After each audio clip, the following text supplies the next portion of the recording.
Evans, and I am the Public Programming Assistant and Digital Content Coordinator here at the Theodore Roosevelt Inaugural Site. On behalf of the Board of Trustees and staff, I'd like to welcome all of you to Speaker Night. I'd especially like to welcome Tom Kerr, who is our guest speaker this evening. Speaker Night is our opportunity on the fourth Tuesday of most months to invite experts to come and help us think about some of the issues that were important during TR's presidency and continue to be important today. The TR Site Speaker Night series is made possible by the generous support of M&T Bank, as well as the New York State Council on the Arts, NYSCA. Our sincere thanks to both groups. I should mention that NYSCA's support has enabled us to record all of our speakers, not only this year, but last year as well. So if you've missed any of them, I hope you check out the recordings on our YouTube channel. As I already mentioned, we are joined this evening by Tom Kerr from the Buffalo Audubon Society. Tom is the Audubon Society's naturalist and Niagara River IVA specialist. He has been educating others about the natural world since he began to understand it. With the help of his neighbors as a child, he created a bug zoo for his Tonawanda backyard and gathered other neighborhood kids to view his collections. Inspired by many family vacations to national parks, Tom studied environmental science in college. At SUNY ESF, he was part of the first class that graduated with a natural history and interpretation degree, selecting a major because he understood the growing need to communicate the scientific world. Tom has spent his entire professional career in environmental education. He worked as a park ranger in the New York City parks for 5 years, teaching school programs, leading an after-school program for high school students, and monitoring piping plover habitat. Living in a major migration flyway is in a dense urban environment. It was in New York City he developed a love of birding. Tom came to the Buffalo Audubon to lead the For the Birds program for elementary school students, and now, as a naturalist, enjoys leading bird tours and teaching people about all the nature in Western New York. If you catch Tom in his free time, you'll most likely find him with a pair of binoculars around his neck, setting up his spotting scope to make sure everyone gets a chance to view whatever wildlife is around. He also enjoys raising his 2 sons to appreciate the wonderful natural landscape of Western New York. Tom's topic this evening is citizen science, continuing a long tradition. Having said that, I am delighted to turn the podium over to Tom, so please join me in welcoming him.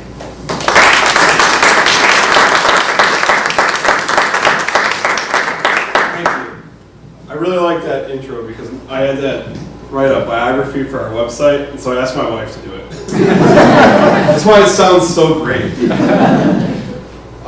So thanks for having me today. I'm going to talk about community science and some of the stuff we do at Buffalo Audubon. Because I work for Buffalo Audubon, a lot of this is going to be bird focused. So these are programs and community science projects that I work in and participate in, a lot of them. And so a little bit of the language has changed over the past couple of years to start calling it community science instead of citizen science. And that's just because we want everyone to be sure that they can participate. And so we have a lot of people coming from different parts of the world. We want to get them involved. They might not be a citizen yet. We don't want anyone to feel like they couldn't participate in this. So a lot of the language has changed to community science. And I like the way that sounds. It really makes it sound like we're all together. We're all working together for this. It isn't just citizen science makes it sound like a duty, but this makes it sound like we're all working together. So I do like community science a little bit more. So in my intro, it was mentioned that I teach a program called For the Birds in elementary school, and one of the lessons we do is we talk about what does a scientist do. And so what does a scientist do? What would we have to do to become scientists? We can usually specialize in a particular area of study. Specialize, yep. Collect data. Experiment. So I get a lot of these answers. It doesn't matter what group I'm speaking from in front of. If it's 4th graders, if it's people who are a little older than 4th graders, I'll get a lot of the same answers. Scientists explore, they observe, and they record. So they collect data, they ask questions, they go out and look at things, they record their data, and they share it with others. Do you want to be a paid scientist? I asked the kids. They all, yeah, that sounds awesome. Well, then it's more, the formal education, going to school, getting your degree and your master's degree, and then if you go further, your PhD and all that fun stuff. But to be a scientist, all you have to do is go out, ask a question, observe, record, and make, and then share that with others. So the question I have the kids ask is usually we're out in their school. We go behind the school into the fields or whatever, and we ask, what is the most common bird that they think they'll find behind the school? And we'll get a lot of answers. A lot of kids really are hopeful. They want to find a lot of indigo buntings or like bright blue, colorful birds. And they learn a lot about just going out, and it might not be what you think. We're going to write it down. We're going to come back and share it. So we could all be scientists. Fourth graders, doesn't matter anyone. I try to get my kids. My son's going to turn 8 this week.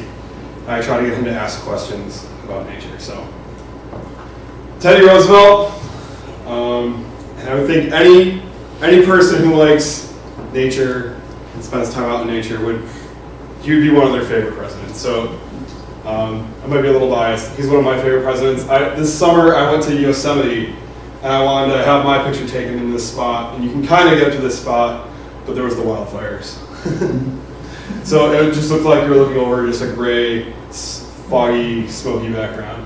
But when Teddy Roosevelt was president, he was asked by someone from a newspaper if he could write down a list of the birds he saw while he was president at the White House, in the area around the White House. So here's his list that was published. This is only the first page of it. It was 93 species.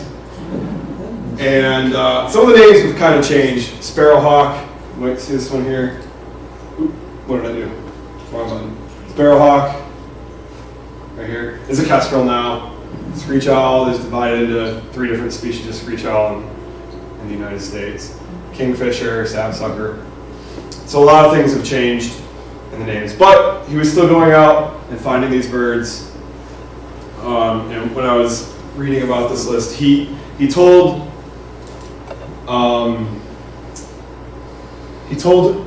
the person writing this article to write him a letter to remind him, and then to address it a certain way so it would bypass his secretary and go straight to him. So he wouldn't forget. This was important to him.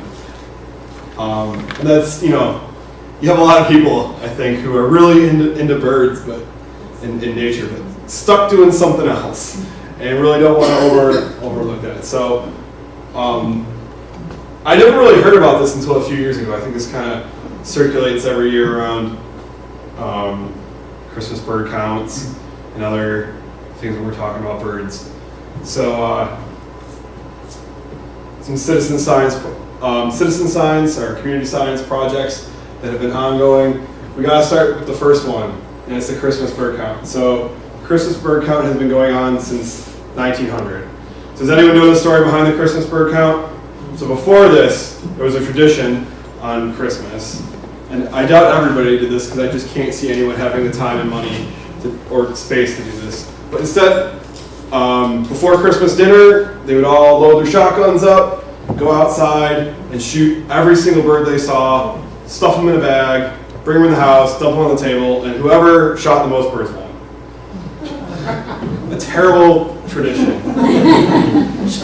And so right about 1900, the Audubon Society was formed, named after John James Audubon, who was not alive to see this. He died in the 1800s. So a lot of people looking around and seeing what was going on with birds and nature in our world, our country, formed the society, the Audubon Society. A big reason behind it was also the fashion trend of the time was for women to wear these humongous hats. And it was started with feathers, but then feathers, we had to one-up that one. So instead of feathers, it would be like a whole stuffed bird, and then many stuffed birds. And birds were going extinct because of this. So one of the birds that I worked with when I worked in New York City was the piping plover. And it's this cute little white bird that sat on the beach. And this was a popular bird to stick in hats. And they almost went extinct. And they really haven't recovered to any historical numbers 100 years later. There's only about 600 pairs that live on the Atlantic coast. That's not a lot. I mean, when you think, all of you probably know 600 people, or know of 600 people. You know, so like, think of that. Like, so the idea behind the Christmas bird count now is that we go out and on Christmas, we usually don't do it on Christmas. It's the 2 weeks before, or the week before Christmas, or the week after Christmas. And a lot of Audubon Society chapters or local ornithological societies, the Buffalo Ornithological Society, which is sponsored by the Buffalo Museum of Science, hosts a Christmas bird count, and state parks has their Christmas bird counts. And so you could probably do one every day leading up to Christmas and after in this area. So what you're given is a count circle that is 15 miles in diameter. So the middle would be 7.5 miles out from that. And you go out and you count everything in that. And is it exact? No. Depending on how many people you have and the skill level of the birders going out and counting. So how good is that data that's being generated? Iffy. It is. But there's so much of it. So when you have this much data, even if it isn't the best data, it's going to show changes over time. So I remember doing a Christmas bird count in Central Park. Part of my job when I was an urban park ranger in New York City was we led groups for the Christmas bird count. We would always try to get new people to come to this. If you've never gone bird watching before and you think it would be fun, the Christmas bird count is a great time to go out and try. It's Christmas, everyone's in a really good mood, everyone's happy, they want to share. They're getting away from all the holiday stuff and going out to do something fun. It becomes a tradition and people will really get into it and look forward to it. So we would lead these groups, and afterwards we'd come back with our checklists. And they would always have someone who had participated in a Christmas bird count many years before read their checklist. I just remember someone reading a checklist that was about 60 years old and just thinking, wow, we don't see any of those birds in Central Park anymore. Just the different birds he counted. And some birds that we saw lots of, he didn't see. So even though the data isn't great, it's data, and it shows changes over a long period of time. So when you have 118 years of it, or 119, we're counting 0, 119 years of data is going to show something. So, with all that data, the National Audubon Society developed this program called Climate Watch. And they developed this, basically a computer model to demonstrate or to predict how birds will react to climate change. So climate drives plant communities. And plant communities drive habitat.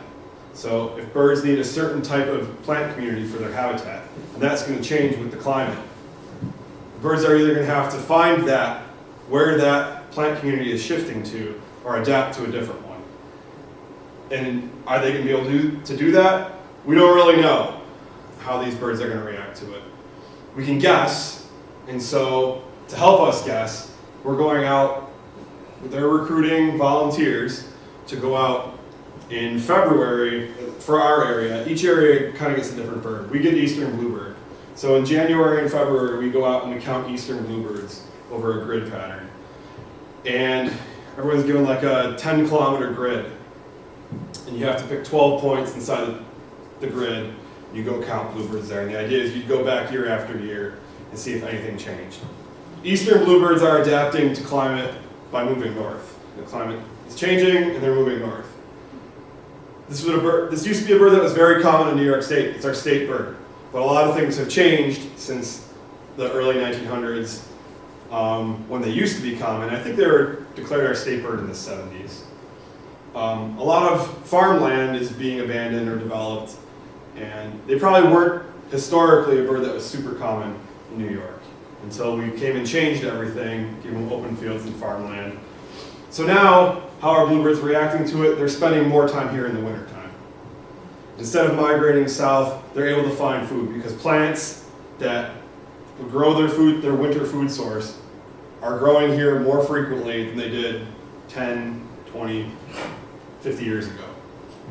So Audubon, the Climate Watch and their climate report that they came out with is predicting that about 50% of North America's bird species are in serious danger of losing most of their habitat to climate change. Some will disappear.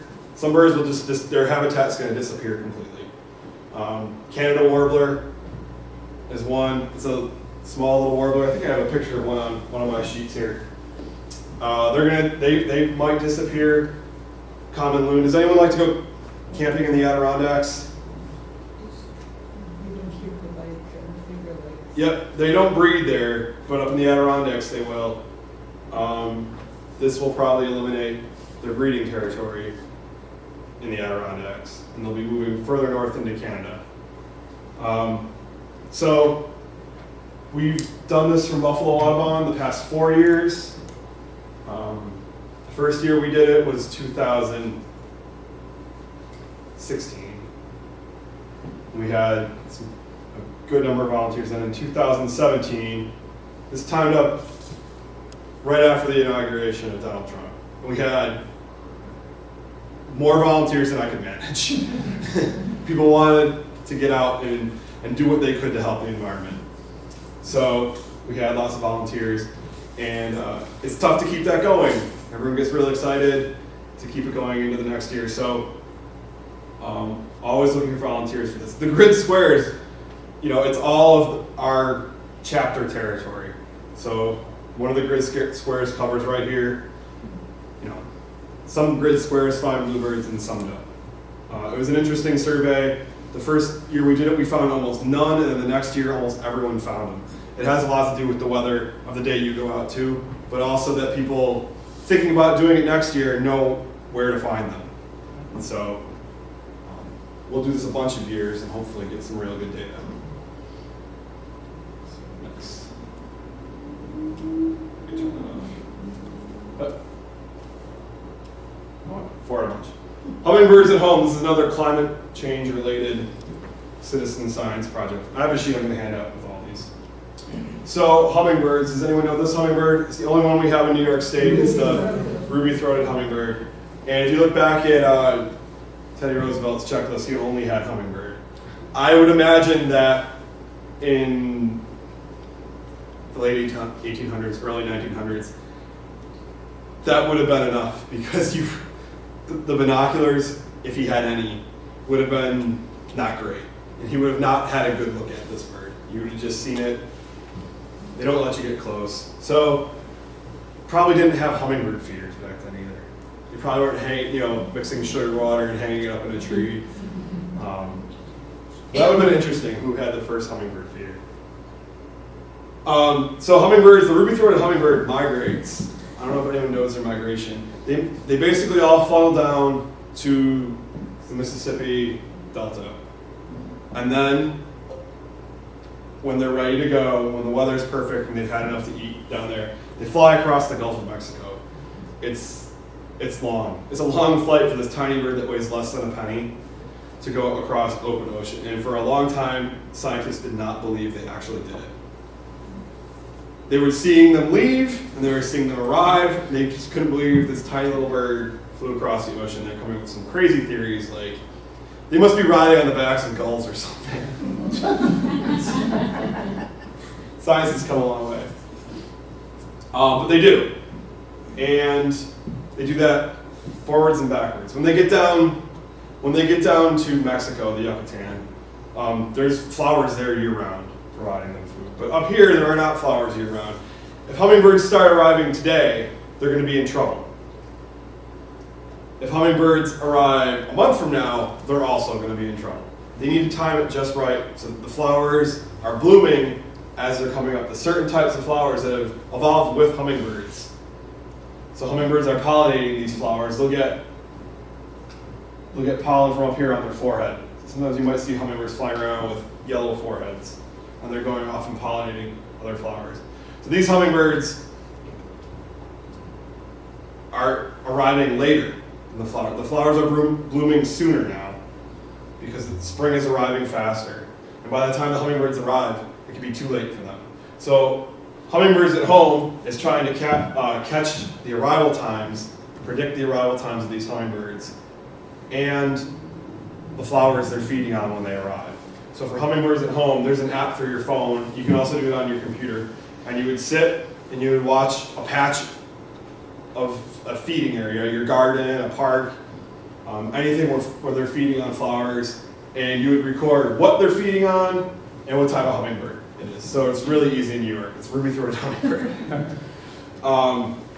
And then you could go through, they'll provide you with information on what plants you could buy at a nursery that you could plant that'll bloom, that are native plants that'll bloom at the times when the hummingbirds are arriving, so that we can kind of sync everything back up for them. This is something that they might be able to adapt to. It's just changing, a week or two. But, can they adapt in time? So, I'm going to pass these out at the end, and it's got all this information on it. This one's fun because it's easy. You could do it with kids. The app is real easy and has a lot of neat information on it. There was no app for Audubon Climate Watch. It's all on paper. And you're mailing checklists into me, and I'm doing all the work. This one's a little easier. I can just tell people to do it, and then I'm done. So, Climate Watch and Hummingbirds at Home both use Ebert. So has anyone ever heard of Ebert? Ebert's like my favorite thing in the world. When my computer turns on, it goes right to Ebert. This is my homepage from Ebert. So I meticulously went through all my checklists. I wrote them down on paper just like Teddy Roosevelt. And I went in before Ebert and put all the species of birds I've seen, all my checklists. I've all the pictures I could find and upload. I even have some audio, and I'm on a 28-day streak, my best one yet, of submitting checklists to Ebert. And so when you go onto their website, it's ebird.org, and they give you a nice little picture that someone has uploaded. This is a greater sandplover. I have no idea where you'd find this bird. It's not a North American species. So let's check out Ebert real quick. I've got it loaded up here.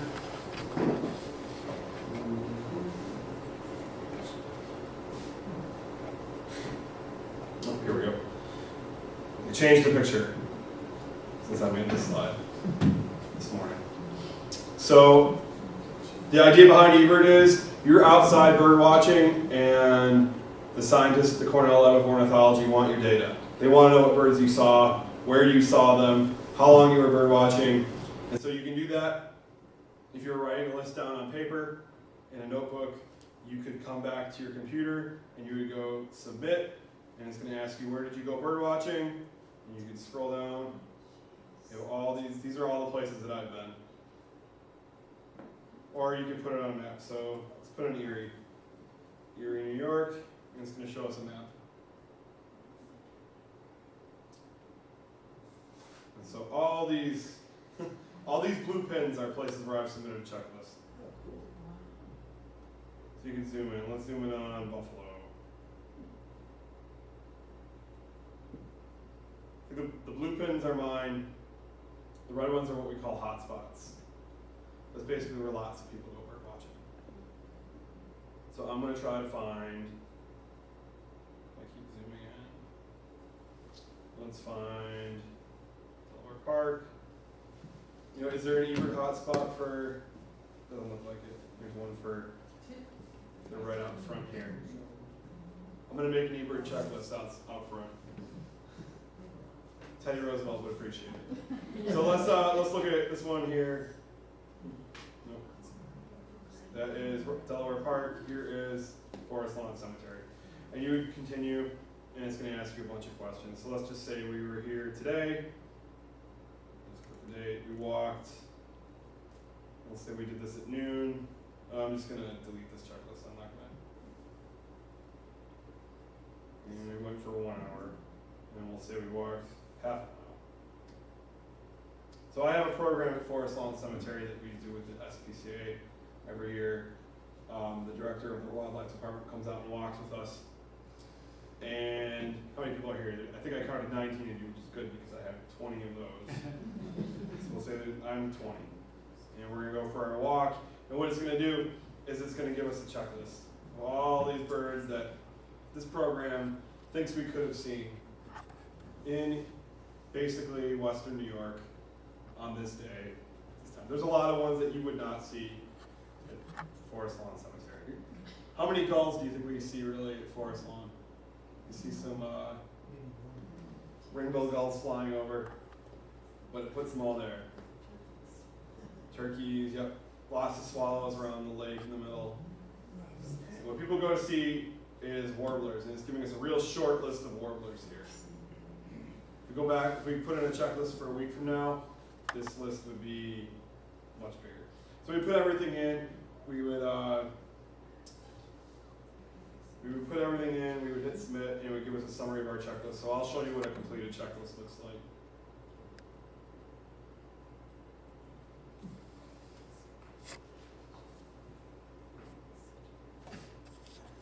So we're watching this morning at Elm Lawn Memorial Park, which is a cemetery in Tonawanda.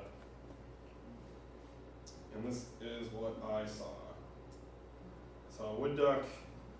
That was kind of neat. No turkeys. It's a famous spot for turkeys. People in the town of Tonawanda get really excited. They've been hanging out in Mount Olivet Cemetery, which is on the other side of Elmwood, Delaware. Yeah. They're gonna get in trouble if they keep doing that. I wish they'd stop. People feed them, and they get used to it. So. One was in traffic on Sheridan at 5 o'clock one night, trying everything up. I was on Sheridan near Millersport, coming home from work, and I saw a turkey fly. I'm like, what is that bird? You never see a turkey fly. Long tail and kind of a long neck, but not long like a goose. You know, kind of just really laboring to fly across the road. They're not built for flying like other birds are. They can. There's a reason they spend most of their lives on the ground. So anyways, here's the checklist. Now, the really great thing about Ebert is a lot of these other citizen science things, you put in the data and you might never see it. They might mail you a report or make some report available at the end. Ebert, it's all right here, so we can check out whatever anyone submitted to Ebert is data that's available to us with a few exceptions. There are some species that they don't want people chasing down because they're endangered, because they're hunted illegally, they're vulnerable, their nesting season, and things like that. So someone give me a species, just any bird species. Blue jay. One of my absolute favorite birds.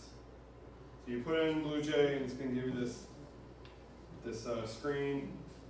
Tells you a little bit about them. We've all seen a blue jay before, right? And we probably don't remember the first time we saw them because we were probably kids, and they've just always been around, right? But if you've ever been around someone who really loved birds and saw a blue jay for the first time, it's amazing. You'll have a totally different appreciation for the most beautiful bird in North America. What I think. When I worked in New York City, I'd see that. There are people coming from all over the world to New York City. They go into Central Park, they want to do some bird watching, and they see a blue jay, and they're just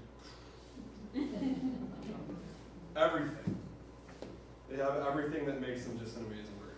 So it gives you a little summary screen here. I've seen a blue jay, I've photographed a blue jay. I've not recorded audio of a blue jay, and I've seen one this year. You can scroll down. There's been 7 million observations of blue jays submitted to Ebert. They're not hard to find. I've submitted 524 observations of blue jays. I have one photo, 18,000 photos, 1,400 audio. This is one of the best things they're going to show you. This is their range map. How many of us have ever looked into a field guide for birds and they show you a map and it tells you where you could expect the bird? And that map is going to be uniform across that. They're not going to sit there and pick out every little spot the blue jay's seen, but this map does. So we'll zoom in a little bit.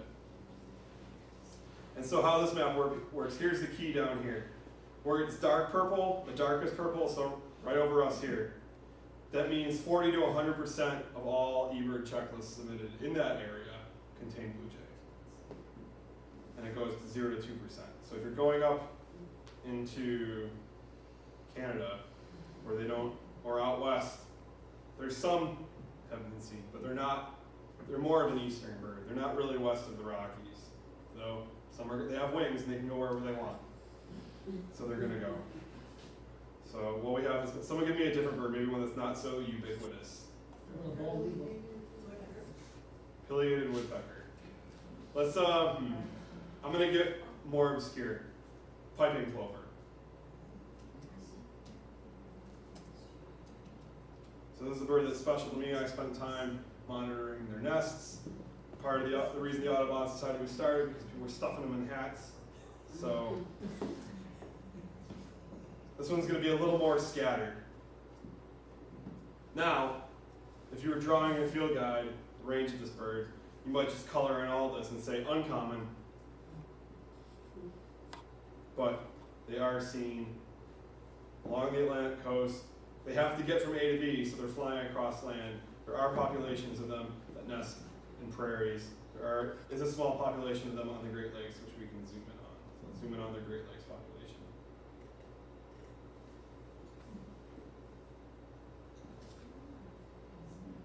Let's go here. This is Sleeping Bear Dunes National Lakeshore, Michigan. Anyone ever been there?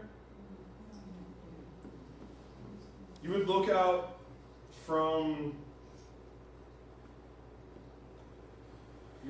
on this beach, and you could take a picture, and you could send that to somebody on a postcard and say, "Greetings from the Caribbean.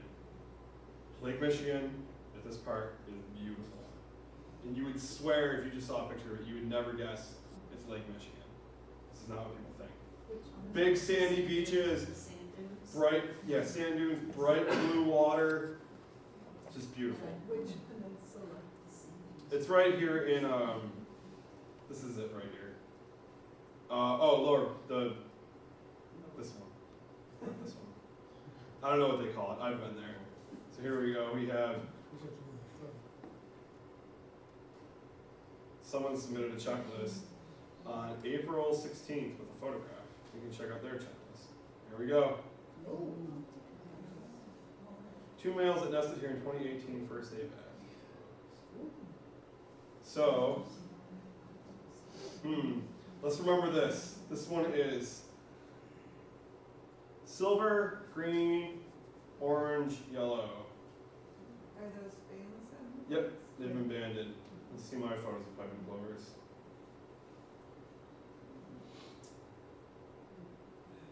He's got it. This one has his bands on a different leg. This is a piping plover I photographed in that same spot. But he's got different color bands. Only one bird has that color combination. We'll talk about bird banding again in a bit. So just, you see the tangent I just went off on here? eBird is endless. And it is, if you are ever thinking about what birds are around you, it is the most amazing resource. And this all came from just a website where you could put it in.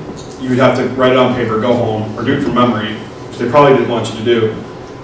In 2006, this started. And how far it's come with mobile technology now, being able to do this from your phone, just upload a checklist from your phone, and the app is amazing. And I would spend, left to my own, I would spend hours and hours and hours on eBird. It is amazing if you're ever planning on traveling, and so there's a certain bird you want to see as you travel, this will help you find it.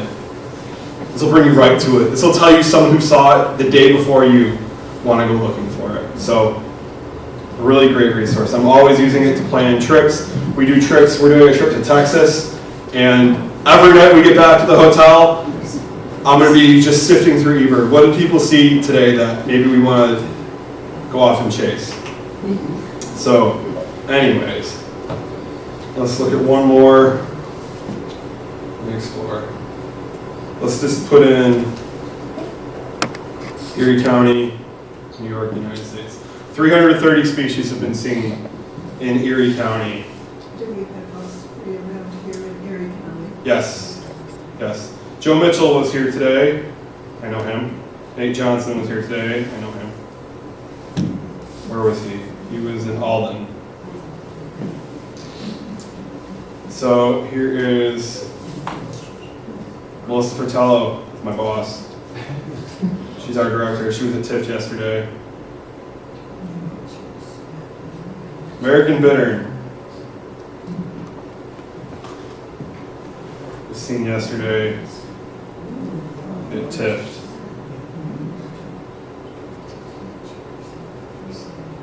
There he is. Saw that yesterday. There it is. Just how available that is, quickly available that is to everyone. So, and here we have, this is the list of all the birds that have been recorded in Erie County. You scroll, it's in chronological order. So you scroll all the way to the bottom. We're still in 2018, now we're getting into 2015, things that don't get seen very often, you go all the way down. Yellow rail, 1907. Bob White quail, 1938. Wood stork, 1949. So people have gone back. They've taken historical records from probably the Buffalo Ornithological Society and added this just so we have some record. And gerfalcon, sensitive species, date, location, and observer information is restricted. This is a sensitive species. For one, it would get everyone very excited. There would be a stampede of people to see it. I've never seen a gerfalcon, and I would probably be part of the stampede.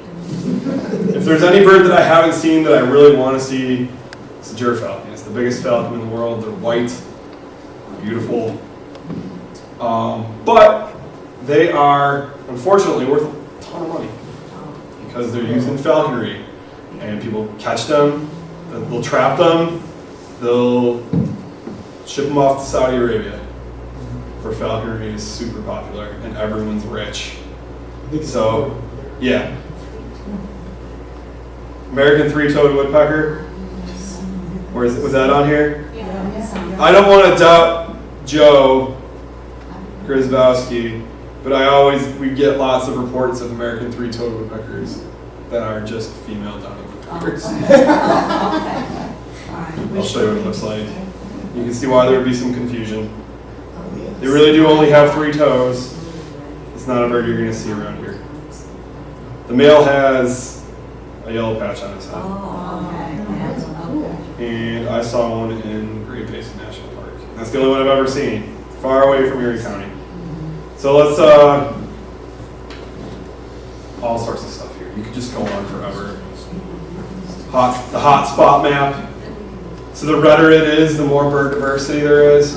So there probably is some bird diversity here. Obviously there are birds in the Sahara Desert and in Siberia. There's just no people there to make observations.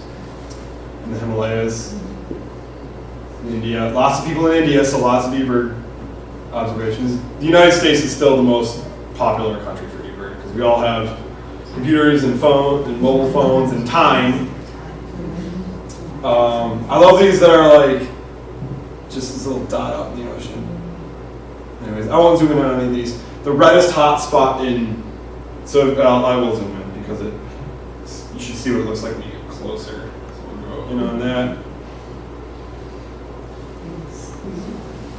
I took a picture of that. And so years later, I was able to upload this to iNaturalist. It'd be a little more difficult to do that in eBird. But since you're only putting up one observation, not a whole checklist of birds, that was easy. Park seal. In New York City, in Brooklyn. Let's see what else I got down here. So these are my observations. This is a neat one. If you put up this picture, it suggested to me an ID of a goldfinch. Now that's not a goldfinch, right? It's a purple finch. It's pink. But what the program saw was this bird feeder, which is in a lot of people's pictures of goldfinches. So that's why it suggested goldfinch. I thought that was funny. I'm trying to figure out, why would I think it's a goldfinch? A barred owl at Beaver Meadow. And these are lousy pictures that I took with my cell phone. But still pretty good.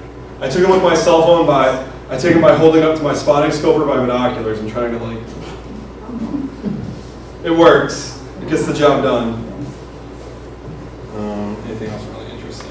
I should find something that's not a bird. Here's the turkeys. Here's the Tonawanda turkeys. An unlawn cemetery. I put out a scoop of bird seed for them, don't tell anyone. Bald eagles. A great part of my job is that anyone who's ever seen a bald eagle will tell me about it. They'll come up to me, let's say you work for the Audubon Society, I have to tell you about this. This one time I saw a bald eagle. And I love that because you know what? Everyone's excited to see one. And when I was a kid growing up in Tonawanda, I never thought I'd see a bald eagle. They are nesting. They are nesting in the town of Tonawanda right now, today. Strawberry Island is the town of Tonawanda, and they're right out there, Tonawanda, New York. There they are. That's not a good picture. But those are eagles, I promise. Trying to find something. Oh! You don't even have to have a picture of the animal. You can upload.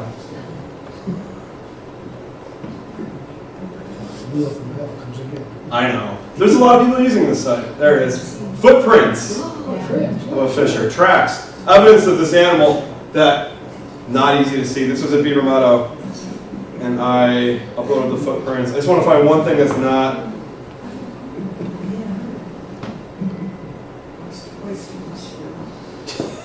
It's not a bird. I was in Texas. Where do I get down to my Texas stuff? There's a lot of Texas. This is, I visited the Rio Grande Valley recently, which is right on the border with Mexico. So that's under some pressure there.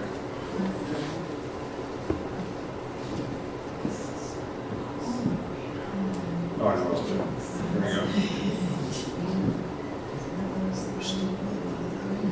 Here we go. That was my Yellowstone stuff. Anyways.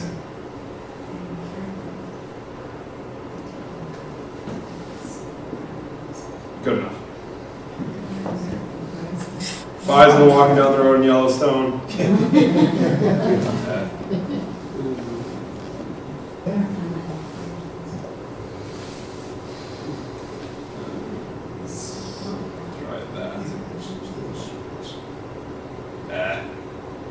You know what I did when I discovered iNaturalist and how fun it was? I went through my phone and uploaded every picture of a plant or animal that I had. All right. So iNaturalist is less formal. It's meant to be fun and like a field guide you can carry with you. It will identify it for you right there if you can take a photograph and upload it right there.